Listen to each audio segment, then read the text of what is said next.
नमस्कार दोस्तों, मैं आपके अपने channel all exam GK with Vipin में आपका स्वागत करता हूं। दोस्तों, उम्मीद करता हूं कि आपकी पढ़ाई लिखाई बहुत अच्छे चल रही होगी।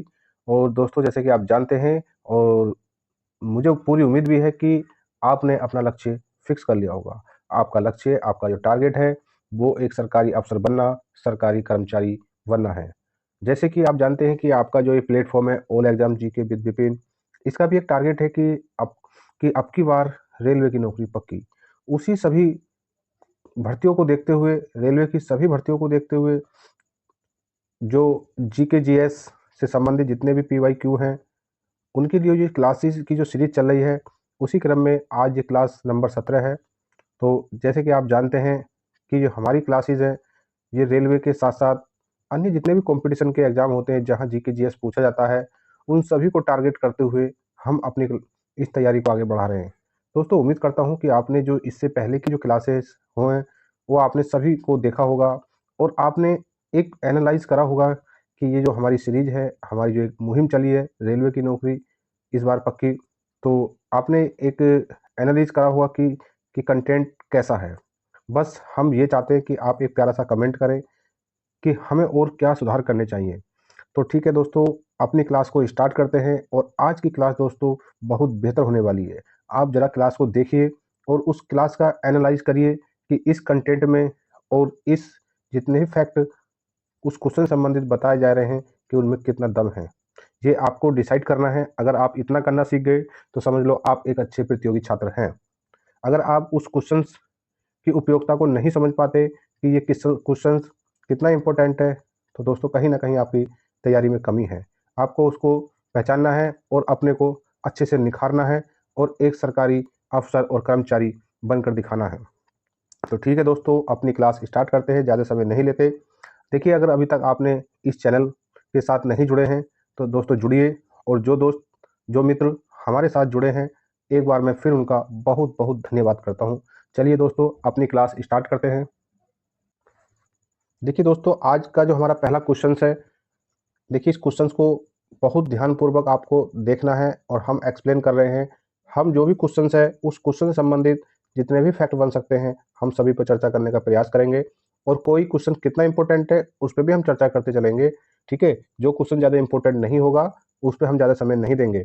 तो दोस्तों देखिए, अपने क्वेश्चन को स्टार्ट करने से पहले मैं आपको बताना चाहूँगा, अगर आपकी तैयारी पहले से कुछ अच्छी है, आपने पढ़ रखा है कहीं से, तो आपको बस क्या करना है, रिवीजन के तौर पर, सुपर फास्ट रिवीजन के तौर पर आपको अपने कान में ईयरफोन लगानी है और थोड़ा वीडियो की क्वालिटी को अच्छा करते हुए आपको जो वीडियो की स्पीड को थोड़ा फास्ट कर लेना है, ताकि कम समय में ज़्यादा से ज़्यादा क्वेश्चन आपके हल किए जा सके, हल हो सके। तो ठीक है, चलिए देखते हैं हमारा आज का जो पहला क्वेश्चन क्या है। देखिए, पहला जो आज हमारा क्वेश्चन है कि अग्नाशी द्वारा, समझते चलना है, लाइन टू लाइन समझना है।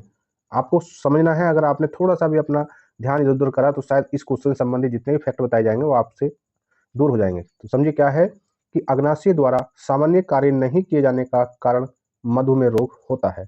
सबसे पहली बात समझिए कि अग्नाशय क्या होता है। ठीक है, पहले अग्नाशय समझिए। तो हम आपको बताते हैं कि अग्नाशय जो है मानव शरीर की दूसरी सबसे बड़ी ग्रंथि है। क्या बताया कि अग्नाशय जो है मानव शरीर की दूसरी सबसे बड़ी ग्रंथि है। जब दूसरी सबसे बड़ी ग्रंथि अग्नाशय है तो सबसे बड़ी ग्रंथि कौन सी है, तो हम आपको बताते हैं कि सबसे बड़ी जो ग्रंथि होती है मानव शरीर की वो लीवर होती है।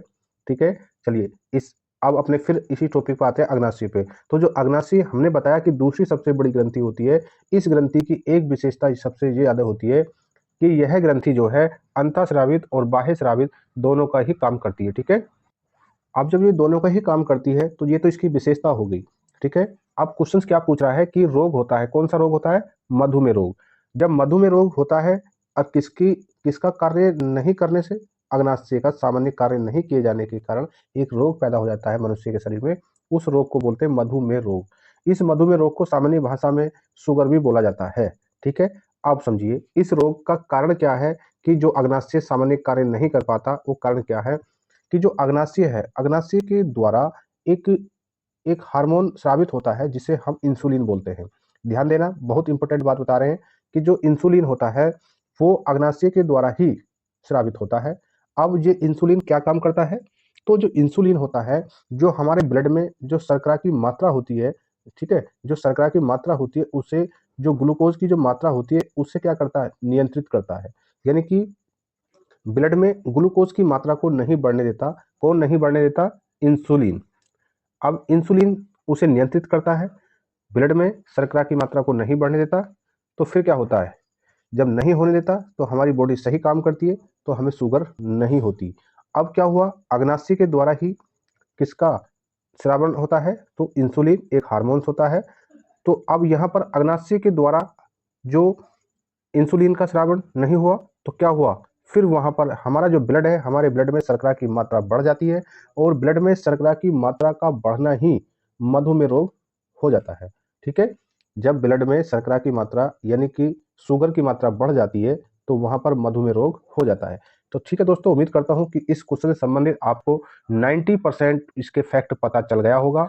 अगर कोई डाउट है आप कमेंट करें, और कमेंट करने के साथ आपको हमारी जब सब्जेक्ट वाइज क्लासेस चलती है, आपको प्लेलिस्ट में जाना है और साइंस की क्लास में पहुंचे। जब भी ऐसा इससे संबंधित टॉपिक आएगा तो वहां आपको 100% इस बात का समाधान मिल जाएगा, क्योंकि ये हमारी PYQ की क्लास है। इस पे ज़्यादा डिस्कशन नहीं कर सकते, क्योंकि यहाँ थोड़ा समय के साथ साथ हमें सुपर फास्ट मोड में क्लास करानी है। तो ठीक है दोस्तों, चलते हैं अपने अगले क्वेश्चन पर। देखिए अगला क्वेश्चन हमारा क्या है कि जो हमारा क्वेश्चन है कि इस्लाम धर्म के प्रवर्तक कौन थे? तो वो थे मोहम्मद साहब। मोहम्मद साहब, इनका जन्म कब होता है? तो मोहम्मद साहब का जो जन्म है, आपको ध्यान देना है, 570 ईस्वी में मोहम्मद साहब का जन्म होता है। मोहम्मद साहब कौन थे? जिन्होंने इस्लाम धर्म की स्थापना की, इस्लाम धर्म के प्रवर्तक रहे। तो बस आपको ये ध्यान देना है कि अब क्या चल रहा है। अब चल रहा है 2024, यानी 2024 अब चल रहा है, और इस्लाम धर्म की स्थापना या फिर जो इसके प्रवर्तक थे पैगंबर मोहम्मद साहब, इन्होंने ही इस धर्म की स्थापना करी। तो लगभग 1400 वर्ष पूर्व इस्लाम धर्म का उदय हुआ। ठीक है, चलिए नेक्स्ट क्वेश्चन देखिए। नेक्स्ट क्वेश्चन क्या है कि प्रसिद्ध संत शेख सलीम चिश्ती की कब्र कहाँ है? तो फतेहपुर सीकरी में है। फतेहपुर सीकरी कहाँ पर है? उत्तर प्रदेश में। और उत्तर प्रदेश में भी कहाँ पर है? उत्तर प्रदेश का एक जिला पड़ता है आगरा। आगरा डिस्ट्रिक्ट में या आगरा शहर से लगभग 10 से 15 किलोमीटर दूरी पर फतेहपुर सीकरी जगह है, वहां पर शेख सलीम चिश्ती की कब्र है। ठीक है, चलिए नेक्स्ट क्वेश्चन देखिए। नेक्स्ट क्वेश्चन क्या है कि मौर्य भारत का प्राचीनतम राजवंश है। आप समझिए, मौर्य भारत का प्राचीनतम राजवंश है। जब ये क्वेश्चन परीक्षा में पूछा गया तो वहाँ 4 विकल्प थे, और भी कुछ राजवंश दिए होंगे, तो वहाँ पर बताया गया कि भारत का प्राचीनतम राजवंश कौन सा है? तो मौर्य। देखिए इससे पहले भी राजवंश रहे हैं, परंतु कुछ विकल्प वहाँ होंगे, तब ये पूछा गया कि इनमें भारत का प्राचीनतम राजवंश कौन सा है। तो मौर्य भारत का प्राचीनतम राजवंश है। ठीक है, चलिए नेक्स्ट क्वेश्चन देखिए कि तुलसीदास अकबर के समकालीन है। आपको ध्यान देना है कि अकबर का टाइम पीरियड क्या था। तो अकबर का जो टाइम पीरियड था, अकबर का जन्म जो है अक्टूबर 1542 में, ठीक है, हुआ था, और इन्होंने लगभग 1556 में अपना राज्याभिषेक कराया था। तो ये लगभग चौथे वर्ष से कम आयु की में अपने राज सिंहासन पर बैठे। तो आपको ध्यान देना है कि लगभग जो 1500 अगर 60 से लेते हैं तो 1500 जब इनकी मृत्यु होती है 1607 ईस्वी तक, इसी टाइम पीरियड में जो तुलसीदास जी एक महान कवि रहे हैं, उनका जन्म या उनका उदय होता है। इसी टाइम पीरियड ये रहा है कि तुलसीदास जी भी इनके समकालीन थे। ठीक है, चलिए नेक्स्ट क्वेश्चन देखिए कि ब्रिटिश प्रधानमंत्री क्लीमेंट इटली के समय में भारत ने स्वतंत्रता प्राप्त की। बहुत अच्छा क्वेश्चन है और बार बार परीक्षाओं में पूछा जाता है। अभी इससे पहले भी जब हमने क्लास ली थी, उस क्लास में भी जो हम PYQ करा रहे थे, वहां पर भी ये क्वेश्चन आया हुआ था। आपको इस क्वेश्चन संबंधित सभी फैक्ट बता देते हैं लगभग। तो आपको ध्यान देना है कि जब ब्रिटिश प्रधानमंत्री क्लीमेंट इटली के समय में भारत ने स्वतंत्रता प्राप्त की, यानी भारत को स्वतंत्रता कब मिलती है? 15 अगस्त 1947 को भारत को स्वतंत्रता मिलती है। आपको ध्यान देना है उस टाइम ब्रिटेन में जो किस पार्टी की सरकार थी? तो लेबर पार्टी की सरकार थी। उस लेबर पार्टी के जो प्रमुख नेता यानी प्रधानमंत्री क्लीमेंट इटली थे। और हम देखते हैं कि जब ब्रिटेन में एक लोकतांत्रिक परिवर्तन हुआ, ऐसे नहीं है कि जो लेबर पार्टी की सरकार वहाँ बहुत पहले से थी, नहीं, लेबर पार्टी की सरकार की जो वहाँ कुछ दिन पहले से ही आई हुई थी, और उसके प्रधानमंत्री थे क्लेमेंट इटली। जब वहाँ कुछ परिवर्तन हुआ, उस परिवर्तन का एक महत्वपूर्ण असर था कि भारत की स्वतंत्रता। ठीक है, चलिए नेक्स्ट क्वेश्चन देखिए। नेक्स्ट क्वेश्चन है कि दिल्ली के लाल किले के अंदर, क्या क्वेश्चन है, वेरी इंपॉर्टेंट क्वेश्चन है। इस क्वेश्चन संबंधित सभी फैक्ट पर निगाह डालते हैं कि दिल्ली के लाल किले के अंदर मोती मस्जिद का निर्माण औरंगजेब ने करवाया था। आपको ध्यान देना है ये मोती मस्जिद पूछता है, और मोती मस्जिद ये भी सब कुछ क्लियर होगा कि मोती मस्जिद कहाँ पर है। अगर मोती मस्जिद का जिक्र दिल्ली की बात करते हैं तो वहाँ औरंगजेब ने उसका निर्माण करवाया था। कहाँ पर? लाल किले के अंदर। ठीक है। अगर मोती मस्जिद का जिक्र होता है आगरा में, और आगरा में भी मोती मस्जिद जो वहाँ का किला है लाल किला, उसी के अंदर बनी हुई है। तो वहाँ जो मोती मस्जिद का निर्माण औरंगजेब के पिता शाहजहां ने करवाया था। दोनों बातों को ध्यान रखना है कि दिल्ली में औरंगजेब ने करवाया और आगरा में मोती मस्जिद का निर्माण शाहजहां ने करवाया। दोस्तों इस कॉन्सेप्ट को बिल्कुल क्लियर रखें, ये हमारा एक अनुभव है, इस क्वेश्चंस को एग्जामिनर घुमा फिरा के रखता ही है। ठीक है। चलिए इस नेक्स्ट क्वेश्चन देखिए कि गालजी पिंडों का मुख्य कार्य क्या श्रावण है। इतना इंपॉर्टेंट क्वेश्चन नहीं है।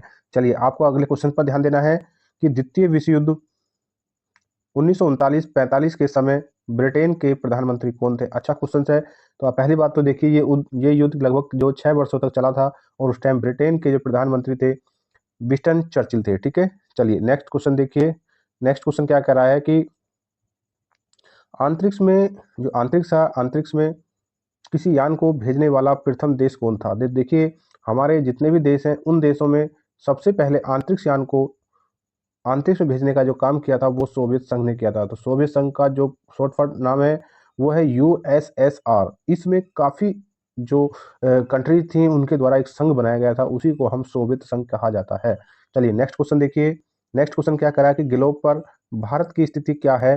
तो भारत की जो स्थिति है 8 डिग्री 4 अंश से लेकर 36 डिग्री नहीं सॉरी 37 डिग्री 6 अंश तक के बीच में है। और कहाँ पर है? उत्तरी अक्षांश में। ठीक है। उत्तरी अक्षांश में ये जो स्थिति बनी हुई है, आपको ध्यान देना है, उत्तरी अक्षांश में स्थिति बनी हुई है, यानी यहाँ पर स्थिति बनी हुई है। चलिए नेक्स्ट क्वेश्चन देखिए। अच्छा क्वेश्चन है और स्टैटिक जीके का बहुत साधारण सा क्वेश्चन है।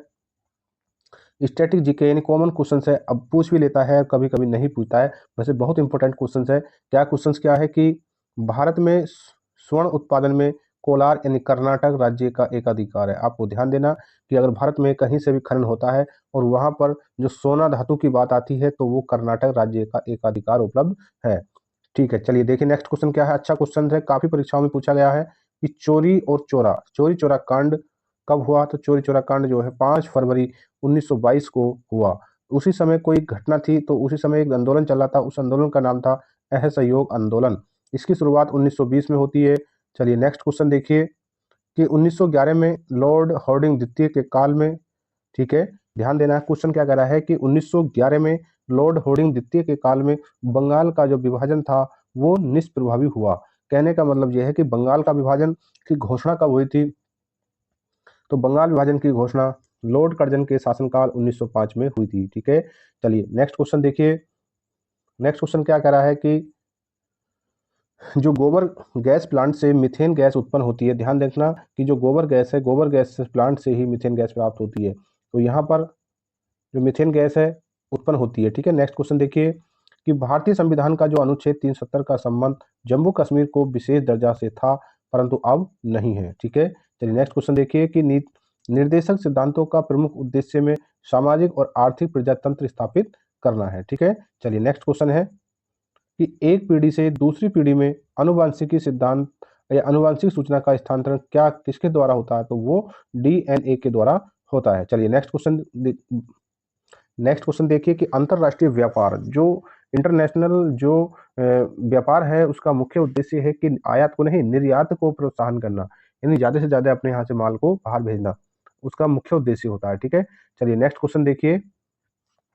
नेक्स्ट क्वेश्चन क्या कह रहा है कि जो गल्फ स्ट्रीम महासागरीय दबाव से उत्पन्न होती है। तो ध्यान देना है कि जो गल्फ स्ट्रीम जो है महासागरीय दबाव से उत्पन्न होती है। आपको बस इस बात का ध्यान देना है कि जो अगर आपको इससे संबंधित जितने फैक्टों पर डिस्कशन देखना है तो आप जो हमारे चैनल पर यानी all exam GK with Vipin जो प्लेटफॉर्म है आप इस पर जाएं और वहाँ प्ले लिस्ट में देखें कि प्रत्येक क्वेश्चन इनसे संबंधित भी और जितने संभावित क्वेश्चन हो सकते हैं सभी को अपनी क्लासेस में रखा है, सभी पर डिस्कशन किया जा रहा है। ठीक है। अगला क्वेश्चन है वेरी इंपॉर्टेंट क्वेश्चन है, कॉमन क्वेश्चन है कि मिश्र अर्थव्यवस्था का अर्थ क्या होता है।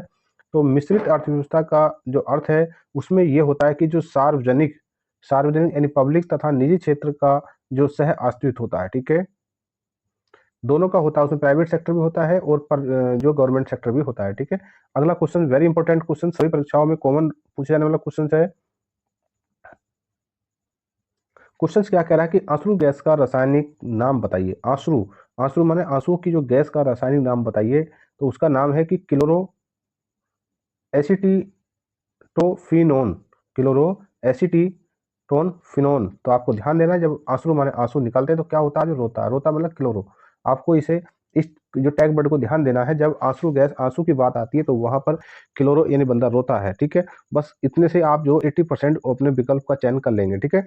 नेक्स्ट क्वेश्चन देखिए कि ईसवी सन 1192 में पृथ्वीराज चौहान की पराजय हुई थी, ठीक है। चलिए नेक्स्ट क्वेश्चन देखिए कि सत्यम में जते, सत्यम में जते कहाँ से लिया गया है? सत्यम में जते अथर्ववेद के मुंडको उपनिषद से लिया गया है। ये क्वेश्चन स्टैटिक जीके का अच्छा क्वेश्चन है। चलिए नेक्स्ट क्वेश्चन देखिए कि सबसे पहले बिक्री कर लगाने वाला शासक कौन था।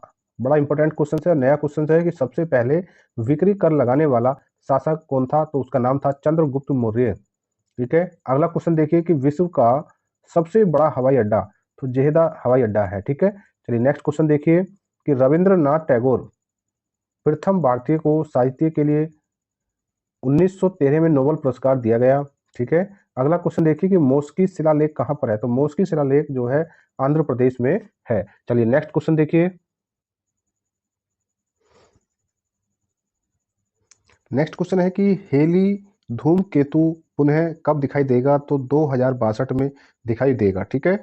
अगला क्वेश्चन देखिए कि इंसुलिन शर्कराओं के उपाचयन को नियंत्रित करता है, ठीक है। अब देखिए, अभी क्वेश्चन हमने पहले कुछ पढ़ा है कि जो इंसुलिन क्या था, एक हार्मोन था जो शर्करा की मात्रा होती है कि वो ब्लड में ज्यादा ना हो जाए, तो उसे क्या करता है, वो नियंत्रित करता है, ठीक है। इंसुलिन शर्कराओं के उपाचयन को नियंत्रित करता है, ये क्वेश्चन हमने पहले करा दिया, ठीक है।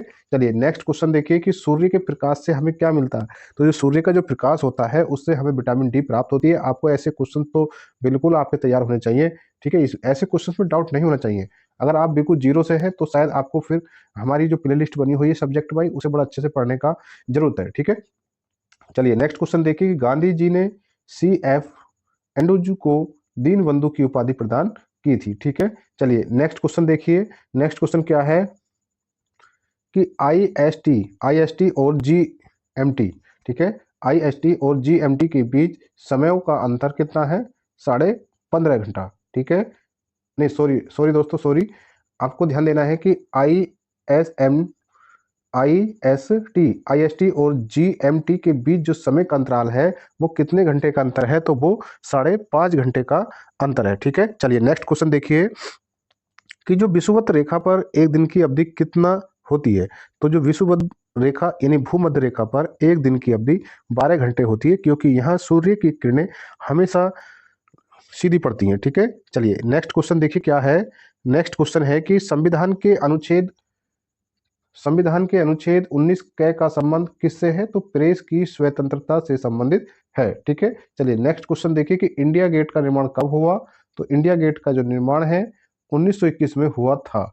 ध्यान देना कि इंडिया गेट का निर्माण 1921 में हुआ था और गेट ऑफ इंडिया 1911 में। अब आपको ये ध्यान देना है कि गेट ऑफ इंडिया कहाँ है, इंडिया गेट कहाँ है, तो गेट ऑफ इंडिया मुंबई में है और इंडिया गेट दिल्ली में है। चलिए नेक्स्ट क्वेश्चन बड़ा अच्छा क्वेश्चन है कि विजयनगर साम्राज्य का निर्माण कब हुआ, तो विजयनगर साम्राज्य का निर्माण 1336 हरिहर और बुक्का ने किया था, ठीक है। चलिए नेक्स्ट क्वेश्चन देखिए कि हाई अल्टीट्यूड रिसर्च लेबोरेटरी कहाँ पर है, तो गुलबर्ग में है, गुलमर्ग में है, ठीक है। अगला क्वेश्चन देखिए कि भगवान बुद्ध ने अपना पहला उपदेश कहाँ पर दिया, तो भगवान बुद्ध ने अपना पहला उपदेश सारनाथ एक जगह पड़ती है, यह जगह उत्तर प्रदेश के बनारस जिले में सारनाथ एक जगह है, उस जगह भगवान बुद्ध ने अपना पहला उपदेश पाली भाषा में दिया था, ठीक है। चलिए नेक्स्ट क्वेश्चन देखिए कि शताब्दी एक्सप्रेस का संबंध किससे है, तो शताब्दी शताब्दी एक्सप्रेस का संबंध जवाहरलाल नेहरू की जयंती संबंधित है। इसे 100 वर्ष जो 1989 में हो गए थे, ठीक है। चलिए नेक्स्ट क्वेश्चन देखिए, नेक्स्ट क्वेश्चन है कि मोती मस्जिद, आप देखिए अभी क्लास के स्टार्टिंग में हमने पढ़ा था कि मोती मस्जिद दो जगह है, एक तो आगरा में और एक दिल्ली में, ठीक है। आगरा में किले, आगरा के जो मोती मस्जिद है आगरा में, आगरा के लाल किले में है, और दिल्ली में, दिल्ली के लाल किले में मोती मस्जिद का निर्माण है। ठीक है जी। चलिए नेक्स्ट क्वेश्चन देखिए। और अगर इस देखिए इस क्वेश्चन संबंधी इतना फैक्ट और जान लीजिए कि जो मोती मस्जिद जो आगरा में है उसे शाहजहां ने बनवाया, और जो दिल्ली में है उसे इसके पुत्र औरंगजेब ने बनवाया। ठीक है, इस क्वेश्चन को परीक्षा में बहुत बार पूछा गया है और पूछने की संभावना है, क्योंकि बच्चे ज्यादातर इसमें गलती करते हैं। चलिए नेक्स्ट क्वेश्चन देखिए कि रक्त की अधिकतम मात्रा का किसमें होता है? तो रक्त की अधिकतम मात्रा हृदय में होती है। ठीक है। चलिए नेक्स्ट क्वेश्चन देखिए। लोहे का सांकेतिक रूप Fe, सोना Au और चांदी Hg होता है। चलिए नेक्स्ट क्वेश्चन देखिए। नेक्स्ट क्वेश्चन क्या कह रहा है कि चूना पत्थर का रूपांतर क्या है? तो चूना पत्थर का रूपांतर चट्टान संगमरमर है। ठीक है। अगला क्वेश्चन देखिए कि अरब प्रायद्वीप, अरब प्रायद्वीप भारत के कहां पर है? तो अरब प्रायद्वीप जो है भारत के पश्चिम में स्थित है। आपको ध्यान देना है कि जो अरब प्रायद्वीप है भारत के पश्चिम में है। हम आपको बताना चाहेंगे कि प्रायद्वीप होता क्या है। तो प्रायद्वीप जो है 3 तरफ से जल से घिरा होता है, और एक तरफ जो है किसी भूभाग से घिरा होता है। ठीक है। चलिए नेक्स्ट क्वेश्चन देखिए। दी ब्लाइंड अर्थ से सिन के लेखक कौन है? इतना इंपॉर्टेंट क्वेश्चन नहीं है। ठीक है दोस्तों, चलिए आपको ये क्वेश्चन देखना है। और जब अगला क्वेश्चन देखिए क्या है, सिंधु घाटी के लोग पीपल के वृक्ष की पूजा करते थे। तो देखिए आपको हमारे चैनल की जो हिस्ट्री प्लेलिस्ट है आप उसमें जाएं, हमने बहुत बेहतरीन तरीके से आपको हिस्ट्री की क्लास दे रखी है। ठीक है। चलिए नेक्स्ट क्वेश्चन देखिए।